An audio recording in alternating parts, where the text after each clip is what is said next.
नमस्कार दोस्तों, मैं आपकी स्टोरी टेलर हूँ डॉक्टर श्रद्धा शाहने। आज आपको एक नैतिक कहानी सुनाने जा रही हूँ जिसका शीर्षक है परख। यह कहानी मनहर चौहान द्वारा लिखी गई है। यदि आपको यह कहानी सुनने में अच्छी लगे तो ज़रूर किसी पास की लाइब्रेरी में जाकर इसे पढ़ने का प्रयास कीजिएगा, क्योंकि पढ़ने की आपकी अच्छी आदत आपके जीवन को सुंदर, सफल और बेहतरीन बनाने में मददगार रहेगी। और आपसे यह भी निवेदन है कि मेरे चैनल को अधिक से अधिक सब्सक्राइब करें, कहानियों को अपने मित्रों को अधिक से अधिक शेयर करें और कहानी के अच्छे या बुरे लगने पर रिव्यूज़ कमेंट बॉक्स में ज़रूर डालें। नागार्जुन का नाम आप सभी ने अवश्य सुना होगा। वे प्राचीन भारत के नामी रसायन शास्त्री थे। अपनी प्रयोगशाला में वे रात दिन काम किया करते थे। उन्होंने अनेक असाध्य रोगों की दवाएं तैयार कर ली थी। उनका नाम दूर दूर तक फैल गया था। एक बार नागार्जुन ने राजा से कहा, काम बहुत है, संभल नहीं रहा, कोई सहायक चाहिए। राजा ने उत्तर दिया, कल हम आपके पास 2 योग्य नौजवानों को भेजेंगे, किसी को भी चुन लीजिएगा। अगले दिन सुबह सुबह 2 नौजवान आकर नागार्जुन के दरवाजे पर खड़े हो गए।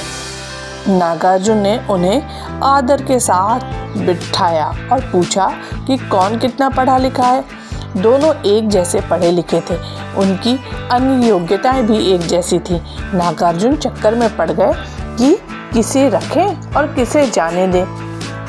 आखिर उन्होंने दोनों को एक एक पदार्थ देते हुए कहा, यह क्या है मैं नहीं बताऊंगा, इसे खुद पहचानो और इसका कोई भी एक रसायन अपनी इच्छा अनुसार बनाकर लाओ, फिर मैं सोचूंगा कि किसे अपना सहायक बनाऊं। जो आज्ञा। दोनों युवकों ने कहा, मैं परसों शाम तुम दोनों की राह देखूंगा। अवश्य आचार्य जी, कहकर दोनों युवक चलने ही वाले थे कि नागार्जुन ने फिर टोका, और सुनो, अभी घर जाने से पहले पूरे राजमार्ग को पार करना। युवकों को आश्चर्य तो हुआ कि राजमार्ग को पार करने के लिए आचार्य क्यों कह रहे हैं, मगर उन्होंने बहस नहीं की। आचार्य के पांव छूकर वे विदा हो गए। तीसरे दिन शाम होते ही दोनों आ पहुँचे। एक का चेहरा चमक रहा था, दूसरे का बुझा हुआ। नागार्जुन ने पहले उसी से पूछा, तुम उदास क्यों हो भाई? आचार्य जी, मैं आपका अपराधी हूँ। युवक की नज़रें झुक गई। आपके दिए पदार्थ को मैंने पहचान तो तुरंत लिया था, किंतु उसका कोई भी रसायन मैं तैयार नहीं कर सका। इस पर पहला युवक तपाक से बोल उठा, आचार्य जी, मैंने रसायन तैयार कर लिया है। नागार्जुन ने उसके बनाए रसायन की जांच की, गुण दोष पूछे। युवक ने सभी उत्तर सही दिए। दूसरा युवक तो नजरें तक नहीं उठा पा रहा था। नागार्जुन ने उससे फिर पूछा, तुम रसायन क्यों नहीं बना पाए? युवक ने बताया, आपकी आज्ञानुसार मैं राजमार्ग से गुजर रहा था। अचानक देखता क्या हूँ कि पेड़ के नीचे एक बीमार आदमी पड़ा है। कोई उसे पानी के लिए भी नहीं पूछ रहा है। मेरा दिल पसीज गया। मैं उठाकर अपने घर ले गया। वह इतना बीमार था कि मैं उसी की सेवा करने में उलझा रह गया।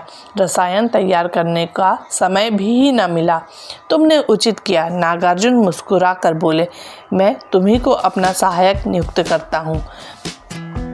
जब राजा और नागार्जुन की मुलाकात हुई तो राजा ने बड़े अचरज से पूछा, आपने क्या किया आचार्य जी? जो रसायन बनाकर लाया उसे न रखा, जो नहीं लाया उसे रख लिया। नागार्जुन बोले, हाँ महाराज, जिसने रसायन नहीं बनाया उसने मनुष्य की सेवा की थी। दोनों नौजवान एक ही राजमार्ग से निकले थे, लेकिन एक सेवा करने के लिए रुक गया और दूसरा न रुका। मुझे पहले से मालूम था कि राजमार्ग के किनारे पेड़ के नीचे एक बीमार आदमी पड़ा है। मैं खुद जाकर उसे अपने यहाँ लाने की सोच रहा था।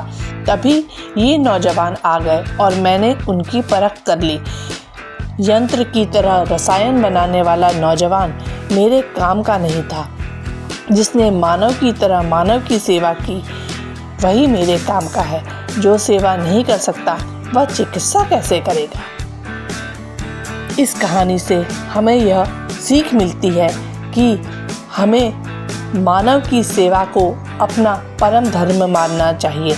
यदि आपको यह कहानी सुनने में अच्छी लगी हो तो ज़रूर इसे अपने दोस्तों को शेयर करें। धन्यवाद।